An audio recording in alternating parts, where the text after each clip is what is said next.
So good afternoon everyone, good afternoon, welcome to session. So आज हम start करने वाले हैं एप्लीकेशन ऑफ डिफरेंशिएशन। तो ये सबसे इंपॉर्टेंट पार्ट है एप्लीकेशन ऑफ डिफरेंशिएशन, बिकॉज यहीं से आप वो ट्रिक्स और कॉन्सेप्ट सीखोगे जो आपको बहुत ज्यादा यूज होने वाला है पूरे फिजिक्स के कोर्स में। ठीक है, सो एप्लीकेशन ऑफ डिफरेंशिएशन सबसे पहले जो हम स्टार्ट करेंगे that is what is the geometrical meaning of dy by dx, geometrical or physical meaning of dy by dx।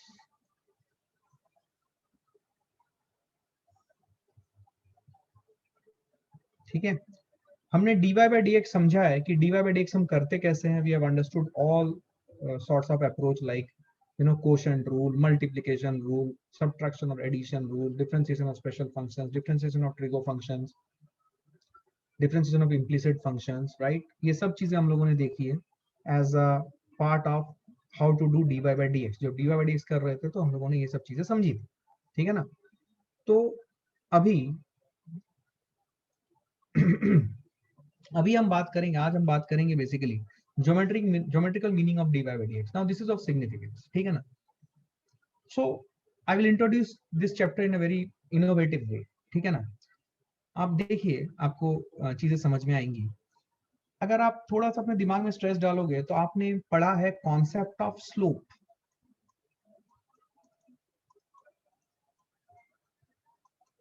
In your 10th standard.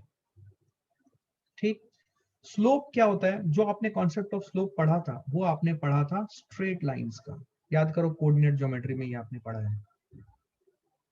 तो ये आपका कोऑर्डिनेट सिस्टम है और इसमें मान लो आपने कोई एक स्ट्रेट लाइन ली है। तो स्ट्रेट लाइन आप कैसे भी ले सकते हो, ऐसे ले सकते हो, ऐसे ले सकते हो, right. You can draw whole lot of straight lines like this. तो आपने कॉन्सेप्ट ऑफ स्लोप जो है ये आपने बेसिकली, बिल्कुल सही, आपने कॉन्सेप्ट ऑफ स्लोप जो पढ़ा है ये बेसिकली आपने स्ट्रेट लाइन के पर्सपेक्टिव में पढ़ा है। तो आज हम वहीं से स्टार्ट करेंगे and we will understand very important nuances about this thing, right. तो जो स्लोप होता है, अगर आपको याद होगा, जो स्लोप का फॉर्मूला आपने सीखा था in your 10th standard, this slope we used to find by two ways depending on what information is available to us, right। एक है स्लोप निकालने का तरीका, एक होता है y2 minus y1 upon x2 minus x1। ये मेथड हम तब यूज करते हैं, ठीक है, ये मेथड हम तब यूज करते हैं when what is known, we know 2 points that lies on the straight line। ये मेथड तब यूज करते हैं when we know 2 points that lies on the straight line or we know 2 coordinates। 2 points lying on straight line, तो xy coordinate system में उन points के corresponding हम unique coordinates define करेंगे। तो अगर हमें स्ट्रेट लाइन के ऊपर लाई करने वाले 2 कोऑर्डिनेट्स पता हैं तो फिर हम स्लोप निकालेंगे y2 minus y1 upon x2 minus x1 से। क्या ये बात समझ में आ रही है? बेसिक, कोई दिक्कत नहीं है। तो दूसरा जो तरीका है स्लोप निकालने का वो है tan theta, where theta is angle of inclination of straight line।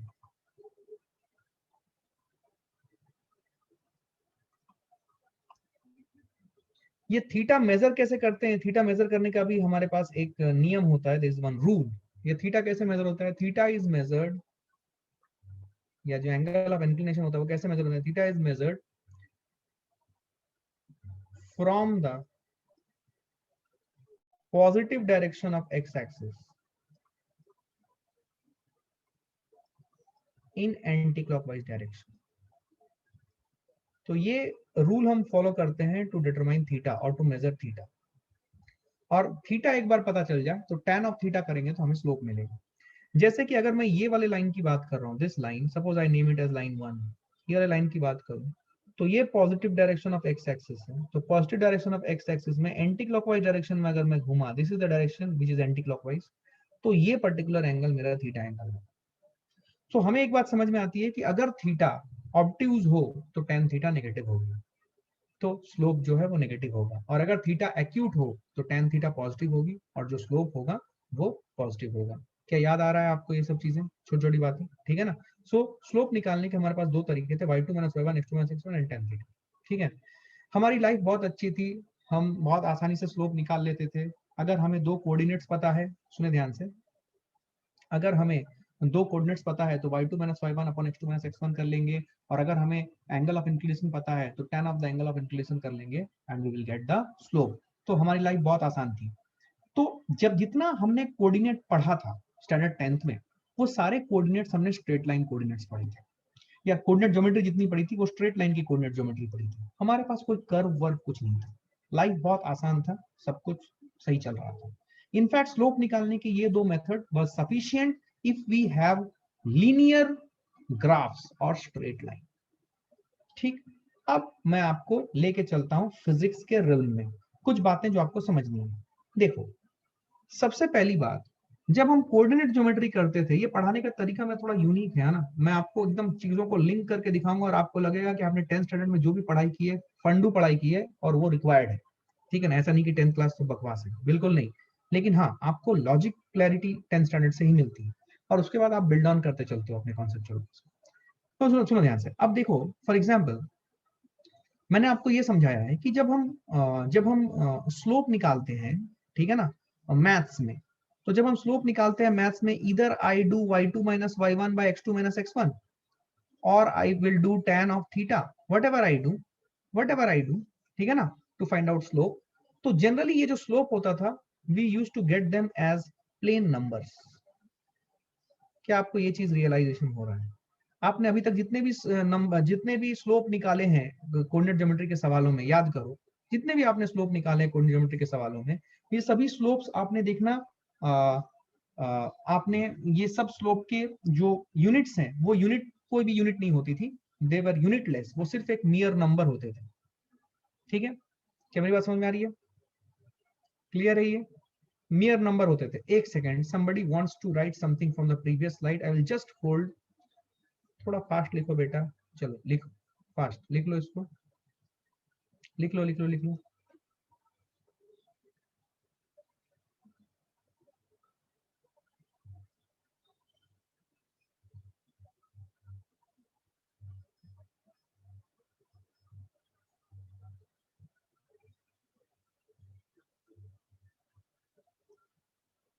Okay, सुनो सुनो सुनो, पहले सुनो, हड़बड़ी मत करो, आराम से। Okay, just a moment. Theta is measured from the positive direction of X axis in anti clockwise direction. Positive direction of X axis से एंटी क्लॉकवाइज डायरेक्शन में हम हमेशा थीटा मेजर करेंगे। तो जैसे मैंने लाइन 1 बोला, इसका एंगल थीटा जो ऑब्ट्यूज आया, अब सपोज मैंने इसको लाइन 2 बोला, तो positive direction of X axis यही है, यही positive direction of X axis है, इससे एंटी क्लॉकवाइज डायरेक्शन में जो एंगल होगा वो ये एंगल होगा। इस केस में ये जो थीटा है ये एक्यूट हो गया, तो सेकंड लाइन के लिए थीटा एक्यूट हुआ, तो इस लाइन की स्लोप क्या होगी? पॉजिटिव होगी। क्या मेरी बात समझ में आ रही है? क्या मेरी बात समझ में आ रही है? तो स्लोप कैसे निकालते हैं? स्लोप निकालने का दूसरा तरीका होता है tan of the angle of inclination. और एंगल ऑफ इंक्लिनेशन कैसे निकालते हैं? Positive direction of X axis से एंटी क्लॉकवाइज डायरेक्शन में जो एंगल बना रहा है लाइन, वो एंगल का tan थीटा, या वो एंगल का tan। तो tan ऑफ दैट एंगल करेंगे तो हमको अपना आंसर मिल जाएगा। क्या क्लैरिटी है ये? Rutuja, did you understand? You said you didn't understood. Clarity है? क्या नहीं समझा?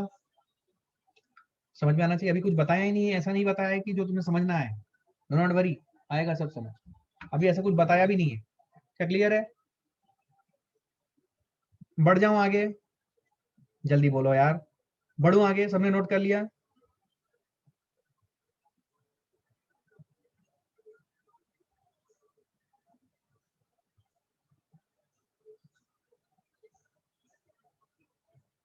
ओके ओके, सुनो अभी सुनो, देखो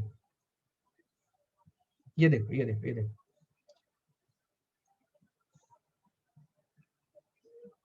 ये देखो एक्यूट कैसे आया। ये लाइन को देखना भाई, ये सेकंड लाइन को देख, ये वाला लाइन को देख, स्पॉटलाइट से देख ध्यान से, ये लाइन को देख। ये line positive direction of axis कौन सा है बोल? क्या ये positive direction of X axis है? इससे मेजर करना है, इस positive direction of X axis से मेजर करना है। एंटी क्लॉकवाइज डायरेक्शन में घूमना है भाई, anti clockwise direction, anti clockwise direction में घूमेगा तो ऐसे घूमेगा, तो ऐसे घूम रहा है तो इतना ही घूमेगा, तो यहाँ पहुंच गया ना इसके ऊपर, इस लाइन के ऊपर। तो ये एंगल थीटा है, ये एंगल एक्यूट नहीं है। एक्यूट कैसे पता करते हैं? 90 डिग्री से कम।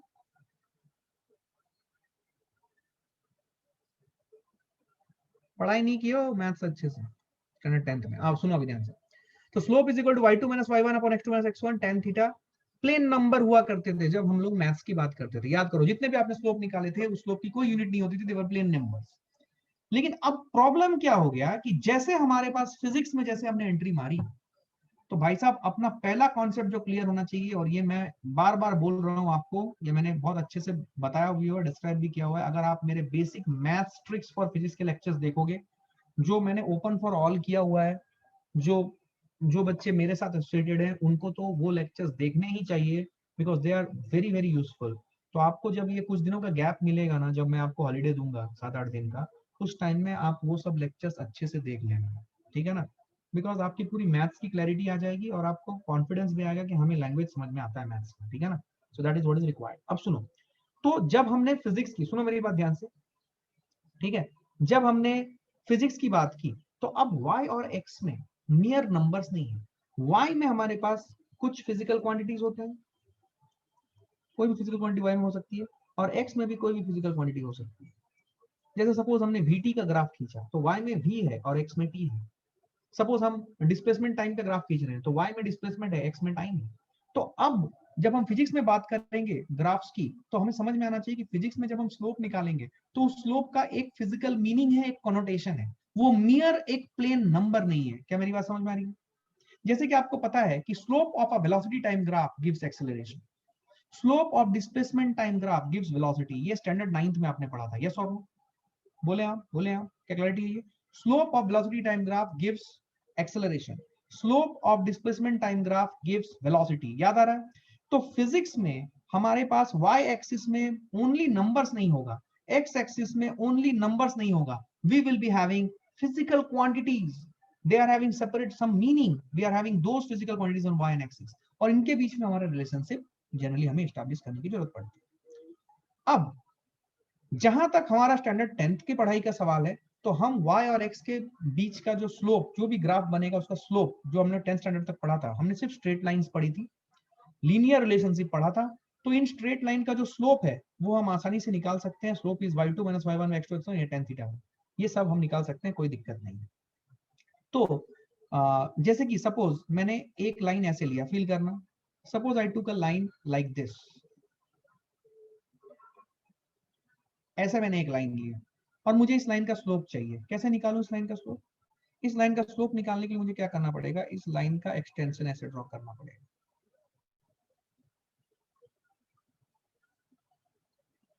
जब इस लाइन का एक्सटेंशन ड्रॉ करूंगा, अब सुनना, ये लाइन, ये positive direction of X axis है, इसके साथ ये लाइन एंटी क्लॉकवाइज डायरेक्शन में कितना एंगल बना रहा है, लेट अस से थीटा।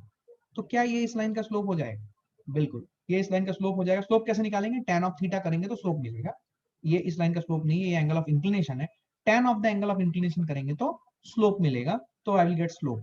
अब depending upon what we are having on y and what we are having in x, मतलब y में कौन सा फिजिकल क्वांटिटी है और x में कौन सा फिजिकल क्वांटिटी है, तो इसका स्लोप जो हमें मिलेगा वो y2 minus y1 x2 minus x1 या tan थीटा करके जो मिलेगा, उस स्लोप की एक पर्टिकुलर यूनिट होगी, जो क्या यूनिट होगी, y की यूनिट डिवाइडेड बाय x की यूनिट। तो y की यूनिट डिवाइडेड बाय x की यूनिट करेंगे तो हमें उस फिजिकल क्वांटिटी का जो स्लोप होगा, उस स्लोप क्या फिजिकल क्वांटिटी रिप्रेजेंट करती है उसका आइडिया मिलेगा। जैसे कि सपोज सपोज सपोज अगर मैं y में डिस्प्लेसमेंट डालता हूं और x में टाइम डालता हूं, तो मुझे जो स्लोप मिलेगा, स्लोप इधर मैं tan थीटा से निकालूंगा और मैं y2 minus y1 by x2 minus x1 से निकालूंगा। तो मेरा स्लोप क्या होगा, y में डिस्प्लेसमेंट है तो y में यूनिट आएगा मीटर माइनस मीटर, कुछ तो करूंगा मीटर में आएगा, और डिनोमिनेटर में क्या आएगा, सेकंड माइनस सेकंड, कुछ तो करूंगा सेकंड में आएगा, तो मीटर पर सेकंड। तो मुझे यूनिट क्या मिली, यूनिट मिली मुझे वेलोसिटी की। तो मुझे डिस्प्लेसमेंट टाइम ग्राफ की स्लोप क्या देगी, वेलोसिटी देगी। सपोज मेरा y में, फील करना, वेलोसिटी है और मेरा x में टाइम है, तो इस केस में अगर मैं स्लोप निकालूं तो स्लोप क्या हो जाएगा, y की यूनिट डिवाइडेड बाय x की यूनिट। तो देखो मैं डिफरेंस करूंगा दो कोऑर्डिनेट के, लेकिन डिफरेंस कुछ भी आए, एक नंबर आएगा, लेकिन उसके साथ यूनिट जो आएगी, क्या वो वेलोसिटी की यूनिट आएगी, विच इज मीटर पर सेकंड। डिनोमिनेटर में जो x2 माइनस x1 करूंगा तो मुझे डिफरेंस मिलेगा। डिफरेंस क्या आएगा, डिफरेंस विल बी इन, कुछ भी एक नंबर आएगा, लेकिन नंबर के साथ जो यूनिट अटैच होगी क्या वो सेकंड की होगी? तो मीटर पर सेकंड बाय सेकंड करूंगा तो क्या मुझे यूनिट मिलेगी? मीटर पर second square, which will give me the unit of acceleration. क्या मेरी बात समझ में आई है? हाँ, क्लैरिटी है, पक्का समझ में आई बात? बहुत बढ़िया। तो देखो, तो ये बात समझ में आई कि स्लोप का इंपॉर्टेंस है। स्लोप हम कैसे निकालते हैं? अगर हमारे पास स्ट्रेट लाइन रिलेशनशिप है बिटवीन टू वेरिएबल्स, तो हम उसका स्लोप कैसे निकालेंगे? ठीक है ना, सुनो ध्यान से। Yes yes, I will give example, just listen to me now, just focus what I am saying, I will give a lot of examples, not worry. तो सुने ध्यान से।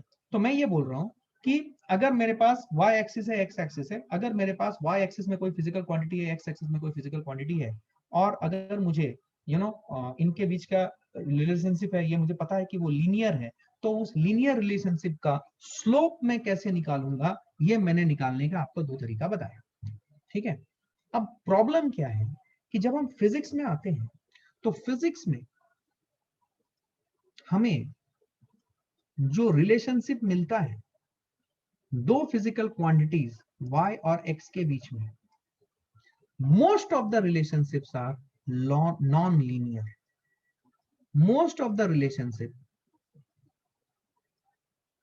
Between physical quantities is non linear relationship. Non linear relationship मतलब क्या? Non linear relationship का मतलब क्या होता है? We have to understand it. Non linear relationship का मतलब क्या होता है? देखो, जब मैं बोलूं लीनियर रिलेशनशिप, लीनियर रिलेशनशिप का मतलब होता है कि सपोज y में एक फिजिकल क्वांटिटी है, I am representing y, x एक फिजिकल क्वांटिटी है, there is some slope m, mx plus c। याद है ये स्ट्रेट लाइन इक्वेशन आपने पढ़ा था स्टैंडर्ड 10th में, y equal to mx plus c, आपको याद होगा, y equal to mx plus c, ठीक है। हाँ, तो लीनियर रिलेशनशिप मतलब क्या हुआ कि ये जो भी फिजिकल क्वांटिटीज हमने y और x में रखे हैं, इन दोनों फिजिकल क्वांटिटीज का पावर जो है ये क्या है? ये 1 है। इस टाइप के रिलेशनशिप को हम लोग क्या बोलते हैं? लीनियर रिलेशनशिप, जहां पे जो भी वेरिएबल इन्वॉल्व है उनकी हाईएस्ट डिग्री या पावर क्या है? 1 है। इन रिलेशनशिप को हम लोग क्या बोलते हैं? Linear relationship. तो लीनियर रिलेशनशिप क्या होता है? Linear relationship is that relationship in which power of variables involved is 1। जो वेरिएबल है उनकी पावर या डिग्री अगर 1 है, तब हम उन्हें क्या बोलते हैं? Linear relationship. और जो भी लीनियर रिलेशनशिप होता है उसका ज्योमेट्रिकल इंटरप्रिटेशन या उसका ज्योमेट्रिकल रिप्रेजेंटेशन कैसा होता है? In the form of a straight line. फिर से सुनो, कोई भी रिलेशनशिप अगर लीनियर हुआ तो जब आप उसको ज्योमेट्रिकली रिप्रेजेंट करोगे in x and y coordinate system, तो वो आपको क्या दिखाएगा? एक स्ट्रेट लाइन दिखाएगा। समझ में आ रहा है? वो क्या दिखाएगा? वो आपको एक स्ट्रेट लाइन दिखाएगा। It will be a straight line, ठीक है ना। कोई भी linear relationship will be a straight line equation. अब आप याद करो, आपने स्टैंडर्ड 9th में पढ़ा था solving pair of linear equations. तो आपको याद है, आपने पढ़ा था consistent solution, inconsistent solution, no solution, unique solution, याद है? Unique solution, infinite solution, no solution. आपको याद होगा a1 by a2 equal to b1 by b2 equal to c1 by c2 अगर हो जाए तो इनफाइनाइट सॉल्यूशन है। a1 by a2 is not equal to b1 by b2 हो जाए तो यूनिक सॉल्यूशन है। a1 by a2 equal to b1 by b2 is not equal to c1 by c2 हो जाए तो नो सॉल्यूशन है। याद आ रहा है आपको? Are you able to recall? क्या क्लैरिटी है ये? यस और नो? यस। तो लीनियर रिलेशनशिप याद करो, solving a pair of linear equations. जब आप इनको सॉल्व करते थे तो लीनियर इक्वेशन जब भी आप सॉल्व करते थे ग्राफिकली, तो आपको दो लीनियर इक्वेशन सॉल्व करना पड़ता था। तो एक्चुअली आप दो स्ट्रेट लाइन ही ड्रॉ करते थे उन लीनियर इक्वेशंस को यूज करके। जो भी दो लीनियर इक्वेशन होता था वो दो स्ट्रेट लाइंस बनते थे, और वो दो स्ट्रेट लाइन जहां पे इंटरसेक्ट करते थे, that used to be the solution of those two linear equation. You remember? याद आ गया पूरा अच्छे से? अब सब कुछ अच्छा चल रहा था, एवरीथिंग वाज फाइन, सब कुछ लीनियर रिलेशनशिप था, 10 तक सब कुछ बड़ा बराबर चल रहा था, कोई दिक्कत नहीं है। बट जैसा कि मैं बोल रहा हूँ कि most of the relationship between physical quantity is non linear relationship. Non linear relationship मतलब क्या?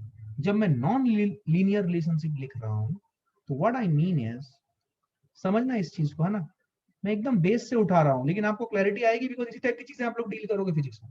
जब मैं नॉन लीनियर रिलेशनशिप बोल रहा हूँ, it is something like this. Suppose if I am having y is equal to 2x² + 4। देखो ध्यान से, ये कैसा रिलेशनशिप है y और x में बोलो तो? यहाँ पे वेरिएबल है, देखो इनका पावर, क्या y का पावर 1 है लेकिन x का पावर 2 है। ये कैसा रिलेशनशिप है? Non linear relationship. तो जैसा कि मैंने बोला है कि most of the time the relationship that we are getting amongst physical quantities is a non linear relationship. तो जब नॉन लीनियर रिलेशनशिप हमें मिलता है तो पहली बात, नॉन लीनियर रिलेशनशिप को जब हम ग्राफ में प्लॉट करते हैं तो हमें स्ट्रेट लाइन नहीं मिलता। नॉन लीनियर रिलेशनशिप को जब भी हम ग्राफ में प्लॉट करते हैं हमें स्ट्रेट लाइन नहीं मिलता। समझ में आई बात? नॉन लीनियर रिलेशनशिप को जब भी हम ग्राफ में प्लॉट करते हैं हमें स्ट्रेट लाइन नहीं मिलता। We get curves, different types of curves. ठीक है ना? जैसे कुछ कर्व आपने पढ़ा है क्वाड्रेटिक कर्व, और क्वाड्रेटिक कर्व में भी आपने स्पेसिफिकली पढ़ा है पैराबोलिक कर्व। जो क्वाड्रेटिक इक्वेशन आप पढ़ते हो उस कर्व का नाम होता है, एक स्पेशल नाम होता है जिसे हम लोग बोलते हैं पैराबोला।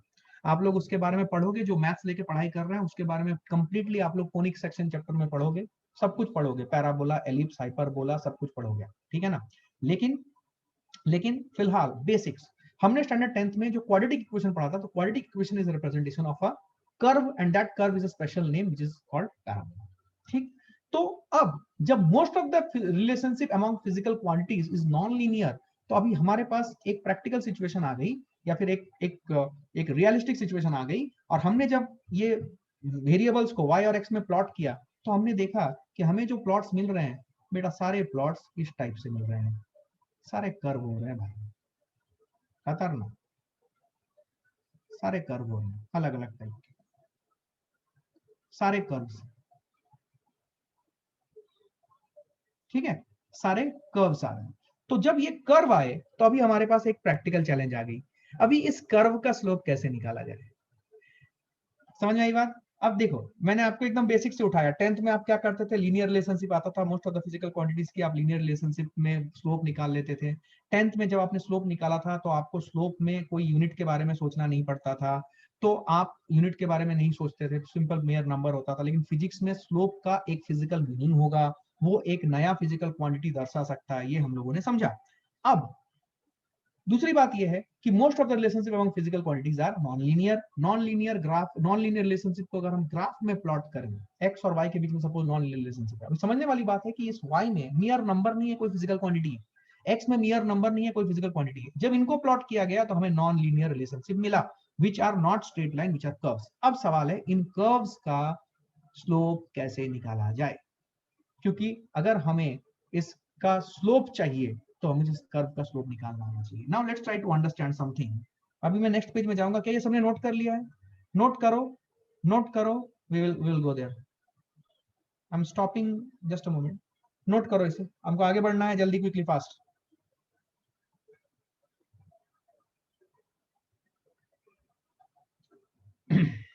नोट करो फास्ट। डन, बढ़ जाऊं आगे। क्या अभी तक कॉन्सेप्चुअल क्लैरिटी आई है? चिंता मत करो, सब क्लियर हो जाएगा। जस्ट जैसा बोल रहा हूं पढ़ते चलो। Sir what if the degree is -1, will it be a linear graph? Degree अगर -1 है वो लीनियर ग्राफ नहीं होगा, it will be a non linear graph.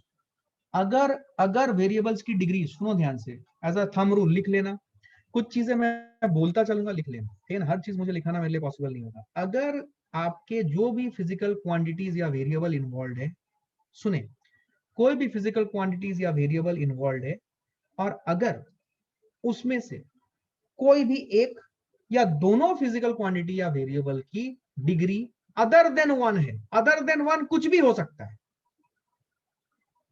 Other than 1 कुछ भी हो सकता है, तो वो क्या होगा? वो एक कर्व होगा। ये अदर देन 1 जो डिग्री है, it can be anything, it can be fraction, it can be integer, it can be positive, it can be negative, it can be anything. क्या क्लैरिटी है? क्लियर है? पक्का? 100%? ओके, समझ में आई बात? Okay. So 1 minute. So there was one good question which I want to take here because that is a conceptual question. Question क्या आया? Sir, does quadrant matter in slope? किस quadrant में अपना लाइन लाई कर रहा है, क्या that decides slope?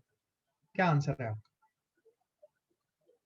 जैसे कि सपोज मैंने ये लाइन ली, ये लाइन मेरा थर्ड क्वाड्रेंट में लाई करता था, मैंने इसे एक्सटेंड कर लिया और मैंने स्लोप ऐसे निकाल लिया। सपोज मेरे पास एक लाइन होता है ऐसे, फील करना, सपोज मेरे पास एक लाइन होता है ऐसे,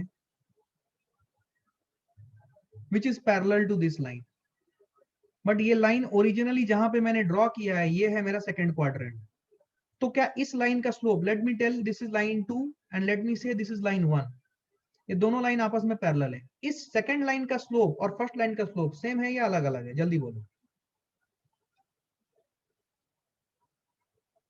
no no no no no, Ashlesha hold, you are right trigonometrically, but what I am asking that way your answer would be wrong, think करो, सेम आएगा।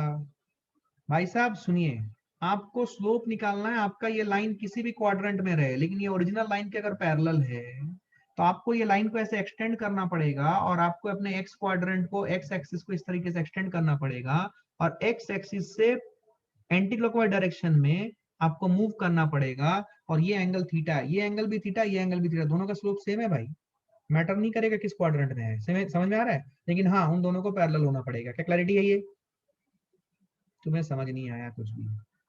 आया कि नहीं बोल? क्लियर है? अब कोई बोलेगा सर मैं यहाँ खींचू, खींच भाई, तेरी मर्जी। ये सब एस्पेक्ट समझ में आना चाहिए। वेक्टर में तुमको और अच्छा क्लैरिटी देगा, वेक्टर में मैंने वेक्टर में सिखाया है अलाउबल मूवमेंट, राइट? ये देख, अब ये कंप्लीटली फर्स्ट क्वाड्रेंट में लाई कर रहा है, इसका स्लोप के बारे में कमेंट करें, बढ़ा दो आगे, तो ये एंगल है, ये tan थीटा, तो थीटा वही वैल्यू आ गई, tan थीटा स्लोप हुआ। Ashlesha, did you understand what I said? Are you now clear what you said and what I meant? No, no, no, no, no, no, no, no, no, Omkar. But tan theta is positive only in the third quadrant, so will it matter? नहीं भाई, tan theta जो आप बोल रहे हो third quadrant में सिर्फ positive होता है, वो आप जब किसी भी साइन tan, देखो ये जो थीटा है भले ये यहां से मेजर हो रहा है, ये मेजर करते नॉमेनक्लेचर है, positive direction X axis measure करेंगे, बट ये एंगल जो है, ये एंगल एक्यूटी है ना भाई, मतलब ये फर्स्ट क्वाड्रेंट में ही लाई कर रहा है, 0 से 90 डिग्री के बीच में। थर्ड क्वाड्रेंट जब लाई करता है, थर्ड क्वाड्रेंट मतलब ऐसा मत सोचो कि थर्ड क्वाड्रेंट में ले लिया हमने, नहीं, थर्ड क्वाड्रेंट मतलब एंगल का रेंज होगा 180 से 270। अरे यार नहीं आया ओमकार, समझ में आया क्या? जब तू बोल रहा है tan theta third quadrant, third quadrant मतलब एंगल की रेंज होगी 180 से 270 भाई। जब तूने ये वाला लिया थीटा, ये 180 से 270 है क्या? ये तो 0 से 90 डिग्री बीच में लाई कर रहा भाई, भले ये एंगल कहीं भी किसी क्वाड्रेंट में हम ले, क्या फर्क पड़ता है? चमका ही नहीं तुम्हें। इसको बोलते हैं कॉन्सेप्ट, इसीलिए मैं ये सब चीजों के ऊपर ज्यादा फोकस करता हूं। So the angle can be obtuse, na? Angle can be obtuse, but for this line it is not obtuse angle. How it is obtuse? Positive direction of X axis से मेजर करोगे line तक anti clockwise direction में, तो acuity आ रहा ना भाई। इसीलिए तो नोमेनक्लेचर दिया गया है भाई, इसीलिए कन्वेंशन दिया गया है, सॉरी, इसीलिए कन्वेंशन दिया गया है। Theta is the angle of inclination of the straight line, theta is measured from the positive direction of X axis in anti clockwise direction. Otherwise तो हर कोई भी किसी भी डायरेक्शन से लेगा और एक ही लाइन का अलग अलग एंगल बताएगा, इसलिए तो ये नोमेनक्लेचर दिया, सॉरी ये कन्वेंशन दिया गया है, समझ में आना चाहिए आपको, राइट? चलिए, तो हमें समझ में आ गया कि नॉन लीनियर रिलेशनशिप है, नॉन लीनियर रिलेशनशिप कर्व होता है, और अगर कर्व होगा तो अब हमारे पास सबसे बड़ा सवाल है कि कर्व का टेंजेंट या स्लोप क्या होता है?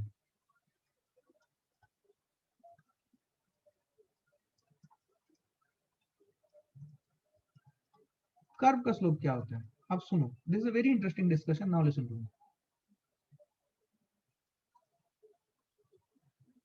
सपोज मेरे पास एक स्ट्रेट लाइन है, फील करना,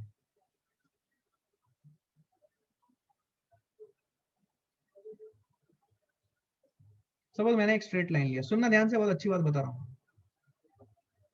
अब इस स्ट्रेट लाइन में मैंने एक पॉइंट यहां पे लिया, एक पॉइंट यहां पे लिया, एक पॉइंट यहां पे लिया, एक पॉइंट यहां पे लिया। अब मैं कोई भी दो पॉइंट, सपोज ये पॉइंट का कोऑर्डिनेट है एक्स ए वाई, इस पॉइंट का कोऑर्डिनेट है एक्स बी वाई बी, सुनना, इस पॉइंट का कोऑर्डिनेट है एक्स डी वाई डी, इस पॉइंट का कोऑर्डिनेट है एक्स सी वाई सी। अब मैं कोई भी दो पॉइंट का कोऑर्डिनेट लूं, सपोज मैंने सी और बी का कोऑर्डिनेट लिया फॉर डिटर्मिनेशन ऑफ स्लोप, तो अगर इस लाइन का मैं स्लोप निकालूंगा, इस लाइन का स्लोप क्या आ जाएगा? Y b minus y c upon x b minus x c, ठीक, ये आएगा। अभी अगर मैं ये स्लोप, सुनो ध्यान से, अगर मैं ये स्लोप मैंने किस पॉइंट को कंसिडर करके लिया है, बी और सी को कंसिडर करके मैंने स्लोप बनाया है। अभी मैं स्लोप शायद ए और बी को कंसिडर करके स्लोप लिखता हूँ, तो ए और बी को कंसिडर करके स्लोप लिखूंगा तो I will getting what, Y A minus Y B upon X A minus X B. ये आया ए और बी को स्लोप कंसिडर करके, ए और बी पॉइंट्स को कंसिडर करके स्लोप निकाला। अब मुझे एक बात बताओ, ये जो स्लोप मैंने यहां निकाला और ये जो स्लोप मैंने यहां निकाला, ये दोनों सेम होंगे या अलग अलग होंगे? सेम होंगे या अलग अलग होंगे, जल्दी बोलो। सेम। क्या ये बात समझ में आई? ये बात समझ में आई? अच्छा, कैसे पता चला ये सेम होंगे? कैसे पता चला ये सेम होंगे? सुना तो सुनो, ये बात हम क्लास में डील नहीं करते हैं, स्टैंडर्ड 10th लेवल में। अब सुनो मेरी बात ध्यान से। हाँ, थीटा सेम है, बिल्कुल सही, तो स्लोप है, बिल्कुल सही। अब सुनो, मैं एक चीज बता रहा हूं।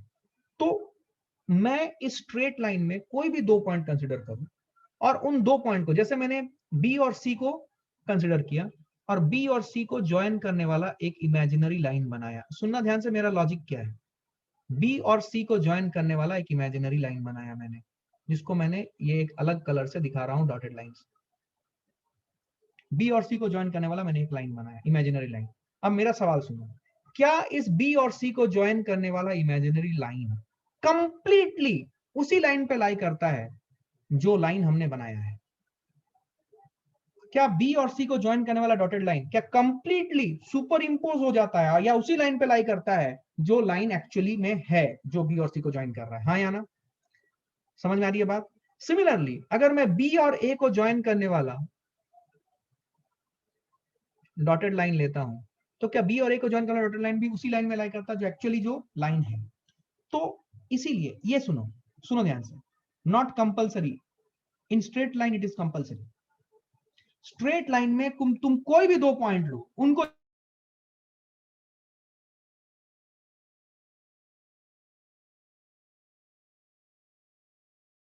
तुम फील करो, अगर स्ट्रेट लाइन है तो स्ट्रेट लाइन में कोई भी दो पॉइंट लो और उन दोनों पॉइंट को आप ज्वाइन करो डॉटेड लाइन से। एक तो लाइन बना दिया आपने जो कि बोल्ड है, रेड कलर की, और फिर उनको डॉटेड लाइन से ज्वाइन करो। ये जो डॉटेड लाइन आपने बनाई होगी, ये डॉटेड लाइन कंप्लीटली उस ओरिजिनल बोल्ड लाइन के ऊपर लाई करेगी, अगर वो स्ट्रेट लाइन रिलेशनशिप है तो।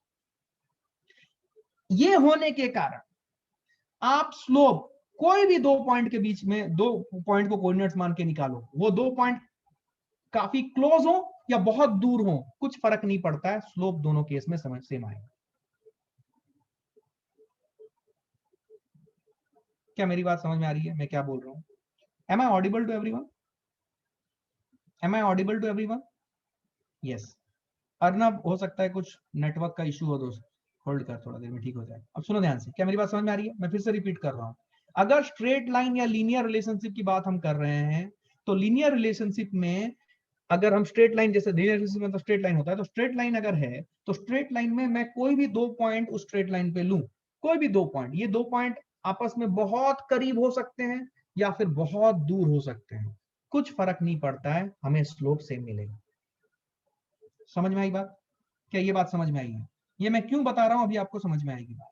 तो इसीलिए इसीलिए इसीलिए हम ये बोलते हैं कि स्ट्रेट लाइन की स्लोप आप किसी भी पॉइंट पे निकालो, इसमें सी पॉइंट पे निकालो, डी पॉइंट पे निकालो, बी पॉइंट पे निकालो, ए पॉइंट पे निकालो, किसी भी पॉइंट पे आप स्लोप निकालो, इसकी स्लोप सेम होगी। तो जब आपको स्ट्रेट लाइन की स्लोप निकालने के लिए बोला जाता है, तो आपको ये नहीं बोलता है या फिर ये नहीं बोला जाता है कि स्ट्रेट लाइन की स्लोप आप इस पॉइंट पे निकालो, क्योंकि स्ट्रेट लाइन की स्लोप आप किसी भी पॉइंट पे निकालो वो सेम होती है। नहीं आया समझ? फिर से सुनो, जब आपको स्ट्रेट लाइन का स्लोप निकालने के लिए बोला जाता है, तो never it is said that find the slope of the straight line at this particular point, because उसका कोई मीनिंग नहीं है, क्योंकि स्ट्रेट लाइन का स्लोप आप किसी भी पॉइंट पे निकालो, स्ट्रेट लाइन के ऊपर जो लाई करता है, हर जगह पे आपको स्लोप सेम मिलेगा। बोलो चमका की नहीं? आप स्लोप ए पे निकालो, आप स्लोप बी पे निकालो, आप डी पे निकालो, सी पे निकालो, फलाना ढिमका और 50 लाख पॉइंट ले लो, कोई फर्क नहीं पड़ता है, स्लोप हर जगह पे सेम आएगी। इसीलिए जब आप स्ट्रेट लाइन की स्लोप निकालते हो तो आपको कभी नहीं बोला गया होगा, आप याद करो जितने भी क्वेश्चन आपने किए हैं, कहीं पे भी आपको नहीं बोला गया होगा कि स्ट्रेट लाइन की स्लोप आप इस पॉइंट पे निकालो। समझ में आई बात? तो स्ट्रेट लाइन में सब कुछ आसान है। स्ट्रेट लाइन में जो ओरिजिनल लाइन है और दो पॉइंट हम ले रहे हैं स्ट्रेट लाइन के ऊपर, वो भले बहुत करीब हो या बहुत दूर हो, मतलब they are infinitesimally closer to each other और infinitesimally far away from each other, उनको ज्वाइन करने वाला जो डॉटेड लाइन होगा वो कंप्लीटली ओरिजिनल लाइन के ऊपर लाई करेगा। इसका मतलब यह है कि स्ट्रेट लाइन की स्लोप हम किसी भी पॉइंट पे निकालें, कोई फर्क नहीं पड़ता, इट वुड बी सेम। ठीक है। There is one question, sir does the size of the slope matter? Size of the slope matter means I did not get the question, so please try to reframe your question, I would answer it. Did you understand it? क्या clarity है? ये curve का slope क्या होता है, क्या आपको समझ में आया? अच्छा, तो कर्व का स्लोप क्या होता है इसके ऊपर हम बात करने वाले हैं। तो हमने पहले स्ट्रेट लाइन के बारे में समझा, ठीक है ना। तो स्ट्रेट लाइन में जब स्लोप निकालने के लिए बोला जाए तो स्लोप किस पॉइंट का स्लोप का कोई मतलब नहीं है, किसी भी पॉइंट का स्लोप निकालो वो सेम होगा। ठीक, क्लियर है? गुड। अब हम आते हैं नॉन लीनियर रिलेशनशिप में, जो कि है कर्व्स। देखो अब तुम्हें मजा आएगा। अब जब हमारे पास कर्व है, फील करने, अब जब हमारे पास कर्व है, मान लो हमारे पास एक ऐसा कर्व है, ठीक है, let us say we are having a curve like this, ऐसा। अगर मेरे पास ऐसा एक कर्व है, अब सुनो, अब सपोज मैंने एक पॉइंट लिया यहां पे ए, दूसरा पॉइंट लिया यहां पे बी, ठीक है। अब सुनो, अब अगर मैं ए और बी को ज्वाइन करने वाला डॉटेड लाइन बनाता हूं, टेल मी, क्या ए और बी को ज्वाइन करने वाला डॉटेड लाइन क्या कंप्लीटली इस स्लोप पे, सॉरी इस ओरिजिनल कर्व पे लाई करता है? क्या ए और बी को ज्वाइन करने वाला डॉटेड लाइन क्या कंप्लीटली इस ओरिजिनल कर्व पे लाई करता है? नहीं करता। इसका मतलब ये है, इसका मतलब ये है कि अगर मुझे यू नो अलग अलग पॉइंट ऑफ द कर्व का स्लोप निकालने के लिए बोला जाए, ये अलग अलग होगा।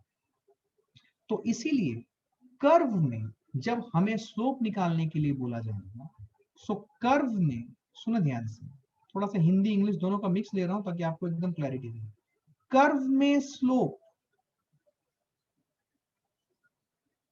Has a meaning only when we are specified the point where we need to find the slope.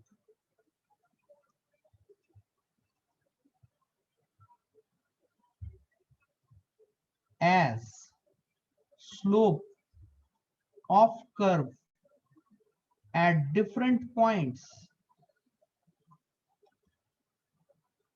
may be different, unlike straight line. क्या आप ये पॉइंट समझे? क्या मेरी बात समझ में आई है? तो अलग अलग पॉइंट की स्लोप जो होगी ये अलग अलग होगी कर्व में। तो कर्व के स्लोप का मीनिंग तभी निकलेगा जब एक पॉइंट स्पेसिफाइड होगा जहां पे मुझे स्लोप निकालना है, अदरवाइज हम कुछ भी नहीं कर सकते। क्या मेरी बात समझ में आई है?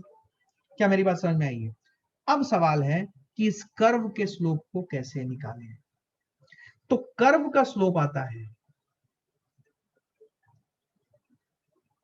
कैसे निकालें? क्या हम y2 minus y1 by x2 minus x1 कर सकते हैं? मैं ऑप्शन दे रहा हूं। क्या हम tan थीटा कर सकते हैं? क्या हम ये टर्म मैं ला रहा हूं, ये आपने अभी तक कभी नहीं किया, अभी मैं आपको इंट्रोड्यूस कराऊंगा कि इसका ज्योमेट्रिकल मीनिंग क्या है। अब आप आ गए हो मुद्दे पे। देखो जब हम स्लोप ऑफ द कर्व की बात करें तो ये डेफिनेटली वर्क नहीं करेगा unless and until y1 y2 x1 x2 are pretty close to each other.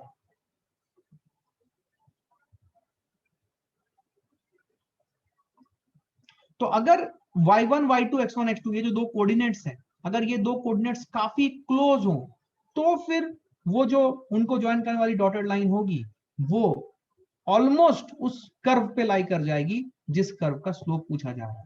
ठीक है ना। जैसे कि सपोज मैं इस पॉइंट बी को मूव करा रहा हूं ऐसे, ये पॉइंट बी यहां पे आ गई, ये पॉइंट बी यहां पे आ गई, ये पॉइंट बी यहां पे आ गई। जब ये पॉइंट बी यहां पे आ गई, मान लो suppose it is b dash, तो इस केस में अगर मैं ए और बी को ज्वाइन करूं, ये देखो, तो क्या अब ये जो लाइन है, क्या ये लाइन को थोड़ा सा जूम करके दिखा रहा हूं, it is something like this. देखो ध्यान से, ये ए है और ये बी है, थोड़ा बड़ा करके दिखा रहा हूं। तो ए और बी को ज्वाइन करने वाला जो डॉटेड लाइन है, देखो ध्यान से, क्या ये लाइन ऑलमोस्ट लाई कर रहा है कर्व पे। लेकिन ये तभी पॉसिबल है जब b will move pretty close to point A. Means b will almost A को टच नहीं करेगा, बट ऑलमोस्ट ए के एकदम करीब हो जाएगा, जस्ट टच करने वाला है बट टच नहीं किया। तो जब ये होगा, ए और बी को हम बहुत क्लोज लेंगे, तो उस केस में जो स्लोप होगा उनको ज्वाइन करने वाला डॉटेड लाइन का, वो स्लोप, वो डॉटेड लाइन होगी, वो डॉटेड लाइन कंप्लीटली उस कर्व पे लाई करेगी, और वो डॉटेड लाइन की स्लोप को हम कंसीडर कर सकते हैं कि it is the slope of the curve at point A. क्या बात समझ में आ रही है? Because slope of the curve has a meaning only when we have specified a point. तो slope of the curve at point A मतलब अगर हम बी को बहुत क्लोज ले जाएं, तो ए और बी को ज्वाइन करने वाला जो डॉटेड लाइन है वो ऑलमोस्ट उस कर्व पे लाई कर जाएगा। तो ए और बी को ज्वाइन करने वाले दो कोऑर्डिनेट्स आ गए हमारे पास, तो y2 minus y1 by x2 minus x1 कर लेंगे, तो मुझे स्लोप मिलेगा इस डॉटेड लाइन का, बट उसको हम उस कर्व का स्लोप मान सकते हैं पॉइंट ए, बिकॉज ये डॉटेड लाइन कंप्लीटली उस कर्व के ऊपर लाई कर रहा है। लेकिन ये तभी पॉसिबल है when y1 y2 x1 x2 are pretty close to each other. Means जो दो कोऑर्डिनेट्स है ए बी, जिनके कोऑर्डिनेट्स हैं x1 y1 and x2 y2, या हाँ x1 y1 x2 y2, इनको अगर बहुत क्लोज ले आए तो x1 x2 के बराबर ऑलमोस्ट आ जाता है और y1 y2 के बराबर ऑलमोस्ट आ जाता है। जब ये होता है तो उस केस में dotted line completely original curve के ऊपर लाई करता है, and we can say that this curve, this dotted line entirely lies on the curve, so the slope of the dotted line will represent the slope of the curve at point A। क्या मेरी बात समझ में? Differentiation का physical meaning, geometrical meaning यही है, यही समझना है थोड़ा सा। क्या बात समझ में आई है? क्या क्लैरिटी है? Did you understand it? तो ये जो चीज है कि y2 minus y1 by x2 minus x1 ही करेंगे, लेकिन ये जो दो कोऑर्डिनेट्स हैं, this should be very close to each other. यही चीज, ये y2 minus y1 by x2 minus x1, when y1 tends to y2 और y2 tends to y1 and x2 tends to x1, यही बन जाता है dy by dx। इसका मतलब जब भी हमें स्लोप ऑफ द कर्व निकालने के लिए बोले, सुने यहां से आपको लर्निंग क्या रही, जब भी हमें स्लोप ऑफ द कर्व पूछे, it is always found by dy by dx। अगर हमें स्लोप ऑफ लाइन पूछे, it can be found out by dy by dx, it can be found out by tan theta, it can be found out by y2 minus y1 by x2 minus x1। लेकिन अगर curve का slope पूछ रहा है, it can only be found by dy by dx। अब ये जो part है, ये पार्ट बनता था हमारा कोऑर्डिनेट ज्योमेट्री का, स्टैंडर्ड 10th लेवल, और ये जो पार्ट है, ये पार्ट हमारा बनता है कैलकुलस। तो आप सुने, समझे, मुझे बताइए, अगर आपको मैं स्लोप निकालने के लिए सिंपली बोलूं, तो which method do you think is more powerful, coordinate और कैलकुलस? बोलिए, which method is more powerful? Calculus. Why? Because whether the graph is linear or non-linear, you don't need to bother, you just apply dy by dx and you will get the slope of the curve। yes or no? क्या बात समझ में आई? क्या मैं इस chapter को अच्छे से इंट्रोड्यूस करा पाया? क्या आप समझ पाए स्ट्रेट लाइन रिलेशनशिप में हम कैसे निकाल सकते हैं स्लोप, जो हमने 10 तक पढ़ा था? ठीक है, calculus is applicable for both, that is what I got a statement now. Very good. क्या मैं इस चैप्टर को अच्छे से इंट्रोड्यूस करा पाया? क्या आपके दिमाग में अच्छे से घुसा? बहुत सारे पॉइंट्स मैंने लिखा है, please take 2 minutes time to jot down everything and then we will move ahead fast. घबराओ मत, ये चैप्टर मैं बहुत अच्छे से पढ़ाता हूँ, जस्ट तुम एब्जॉर्ब कर लो बस, ताकि तुम्हें समझ में आ जाए, उसके बाद सब तुम सब कर सकते हो। ये चीजें समझ में आनी चाहिए बस।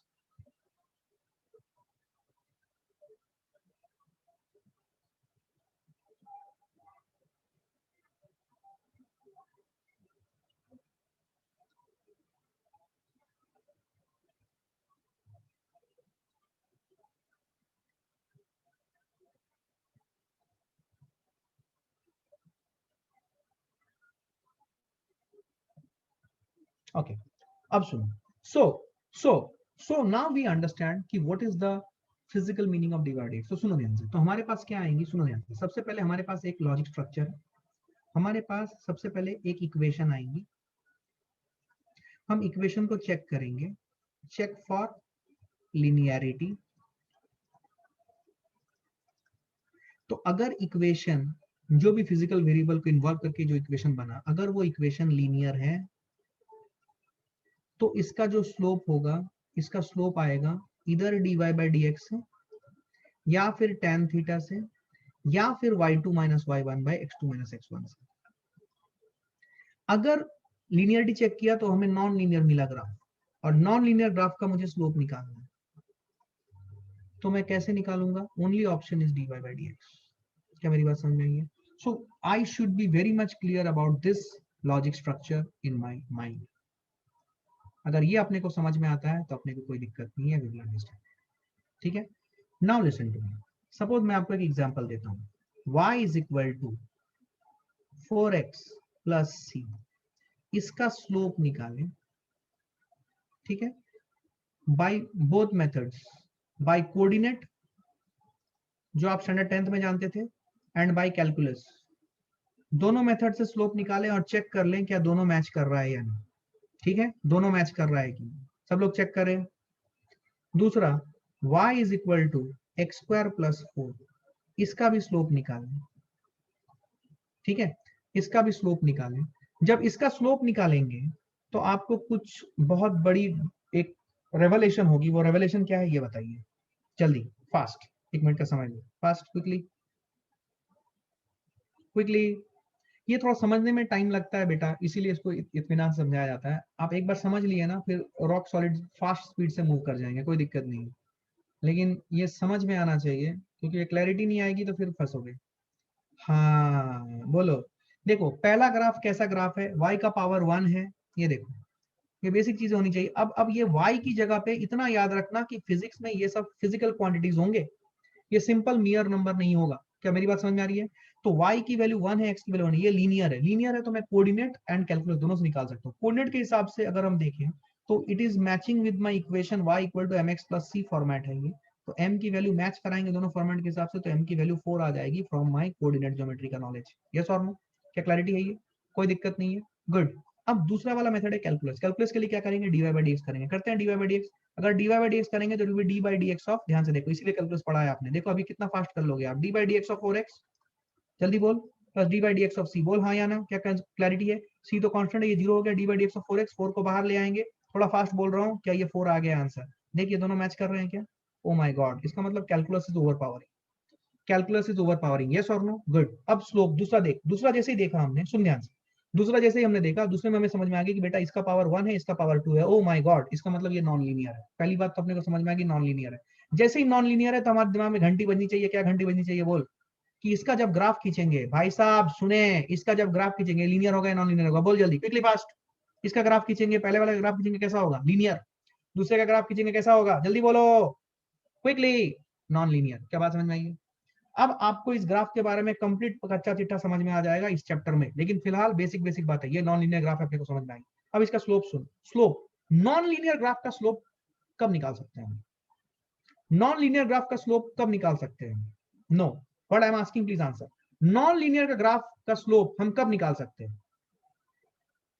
मैंने अभी तुरंत बोला, let me see how many of you can answer this. Non linear graph का slope only when points are given. Very good, यही मैंने बोला था। Yes, only when points are specified, because non linear graph का slope अलग अलग point पे अलग अलग होता है। तो जब मैंने इसका स्लोप निकाला है तो तुमको तुरंत पूछना चाहिए एग्जामिनर से, सर किस पॉइंट पर स्लोप निकालना है? तब एग्जामिनर बोलेगा वाह क्या बात है, बच्चे को नॉलेज है।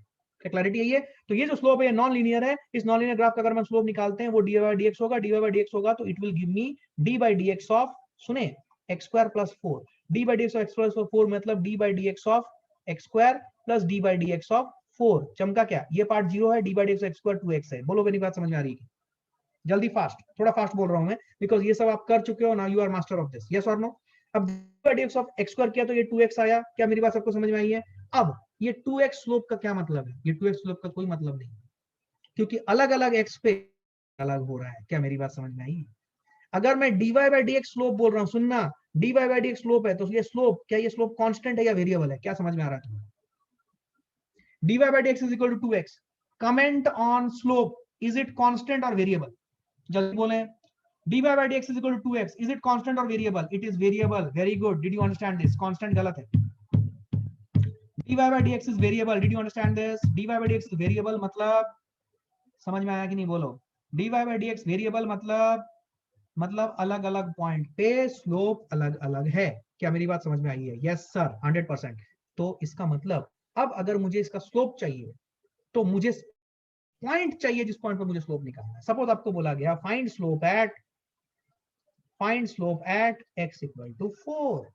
क्या बोलोगे? 2 into 4 दैट इज 8. ये स्लोप है.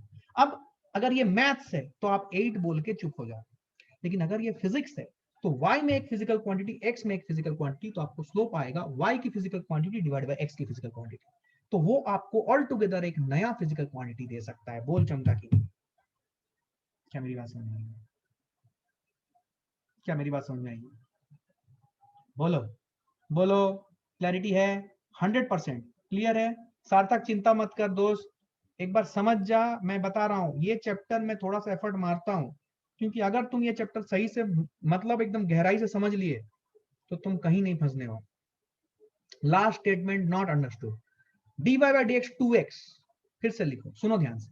dy by dx अगर 2x आया तो इससे तुमसे अगर स्लोप बोला गया तुम क्या बोलोगे? dy by dx slope is 2x. Slope is 2x मतलब क्या? Slope is 2x. इसका मतलब क्या? तुमको ये समझ में आना चाहिए कि ये स्लोप जो है, ये स्लोप तो अलग अलग x पे अलग अलग होगा. तो स्लोप अगर मुझे निकालना है तो स्लोप की एक पर्टिकुलर वैल्यू अगर मुझे निकालनी है तो मुझे एक पर्टिकुलर पॉइंट चाहिए x की. समझ में आ रही है? Then I will get the slope at that point. ठीक है? ठीक है. अब बच्चा क्या बोल रहा है कि सर स्लोप मिल गया, क्या एंगल ऑफ इंक्लिनेशन मिल सकता है? बिल्कुल. क्या dy by dx equal to tan theta होता है? हाँ. तो dy by dx की वैल्यू अगर मान लीजिए आपने यहाँ पे x की वैल्यू 4 पुट करके dy by dx की वैल्यू 2 into 4 8 ले आई तो tan थीटा की वैल्यू 8 आ गई. सो थीटा की वैल्यू क्या आ जाएगी? tan inverse 8. अब 8 एक नॉन स्टैंडर्ड वैल्यू है बोल के आप थीटा की वैल्यू tan इनवर्स में दोगे. अदरवाइज आपको पता है 0, 30, 45, 60, 90, 37, 53 ये सब तो स्टैंडर्ड वैल्यूज है. इसके लिए आपको वैल्यूज डायरेक्टली मिल जाएंगी. बट नॉन स्टैंडर्ड है बोल के आप इसको tan इनवर्स में रखोगे. मेरी बात सबके सर के ऊपर से निकल गई? हाँ या ना बोलो. क्या क्लैरिटी है? सर के ऊपर से निकली है या नहीं निकली है? Did you get it what I said? Sir 8. हाँ 8 इसलिए बिकॉज मैंने x इक्वल टू 4 स्पेसिफाई किया था. Find slope at x equal to 4. तो x इक्वल टू 4 पे स्लोप कितना है? 2 into 4 8 हुआ ना. तो उस पॉइंट पे tan थीटा 8 के बराबर है तो थीटा आएगा tan इनवर्स 8. अब सुनना ध्यान से, आज मेरे पास और टाइम नहीं होगा. कितना बज रहा है दोस्त? 4:58. आई एम हैविंग 2 more minutes. सुन ध्यान से, फील करना. ये देख, मान ले मेरा जो ग्राफ था वो ग्राफ था क्या? y equal to X square plus 4. अब ये ग्राफ कैसे प्लॉट करते वो भी सिखाऊंगा ना आपको. समझ में? ये जो ग्राफ आएगा ना, ये ग्राफ ऐसा आएगा. सुन,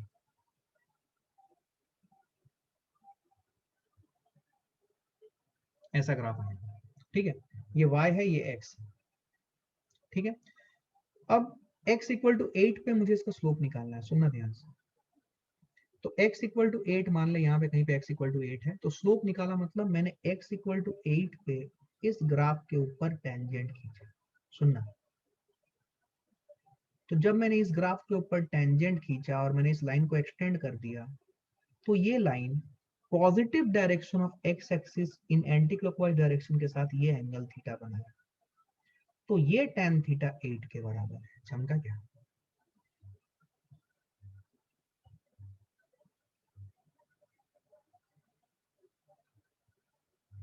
कंप्लीट बाउंसर. कंप्लीट बाउंसर बोल हाँ या ना. Acute angle so positive. Yes yes. बोलो चमका की नहीं. Did you understand this? ये चीज समझ में आना चाहिए. बोल बेटा चमका की नहीं. मेरे को इतना बताने की जरूरत नहीं है, जनरली इतना बताता भी नहीं है, लेकिन मुझे पता है यहीं से प्रॉब्लम स्टार्ट होता है. As a physics teacher and as a student myself, यहीं से प्रॉब्लम स्टार्ट होता है. और अगर ये क्लैरिटी आ गई तो बहुत अच्छे से बढ़ोगे आगे. फिजिक्स में नहीं क्लैरिटी आई तो फंसते रहोगे. तो आगे बढ़ेंगे, कल हम लोग इसके कैलकुलेशंस और देख लेंगे. ठीक है ना? Sir tan theta will be 8 only at x is equal to, at x is 8. No, at x equal to 4. x equal to 4 लिया था मैंने. तो ये जो वैल्यू है, ये जो पॉइंट है, ये पॉइंट का एक्स कोऑर्डिनेट कितना है, इस पॉइंट का एक्स कोऑर्डिनेट 4 है। ये वैल्यू एक्स की वैल्यू x इक्वल टू 4 है। तो 4 x इक्वल टू 4 पे मैंने स्लोप निकाला था, x इक्वल टू 4। समझ में आई बात? मुझे ऐसा क्यों लग रहा है सब सन्नाटे में चले गए, नहीं गए ना? अब कंट्रोल में, situation is under control. Sir how did you draw the graph? I will tell you. उसके लिए कल के सेशन में आइए, आपको सब समझ में आएगा। Sir but there must be two coordinate ना, व्हाट अबाउट y? बेटा y की dy बाई dx जब निकाला स्लोप, तो स्लोप तो सिर्फ 2x आया ना बेटा, स्लोप तो सिर्फ x के ऊपर डिपेंड कर रहा ना बेटा। तो अगर x पता चल गया तो dy बाई dx पता चलेगा कि नहीं? अरे dy बाई dx तो 2x आया ना भाई, यस और नो? बोल हाँ या ना। समझ में आई बात? समझ में आई बात? बस। अब तू बोलेगा सर y की वैल्यू हमें नहीं पता। पता है भाई, y की वैल्यू पता है कि नहीं तुम्हें? बोलो तो। x की वैल्यू 4 है, y की वैल्यू पता है कि नहीं तुम्हें? बोलो। Late me see how many of you really understand. बोल y की वैल्यू पता है कि नहीं? बोल बोल बोल। पता है, पता है। कैसे? ये इक्वेशन ऑफ द कर्व दिया है ना सर आपने, तो x की जगह पे x इक्वल टू 4 पुट कर देंगे तो y की वैल्यू आ जाएगी ना सर। हाँ बिल्कुल। सर ग्राफ नहीं समझा? ग्राफ समझ में आएगा, कैसे बना ग्राफ सब समझ में आएगा। कल के क्लास के लिए वेट करो, ठीक है? चलो बाय, टेक केयर, बाय।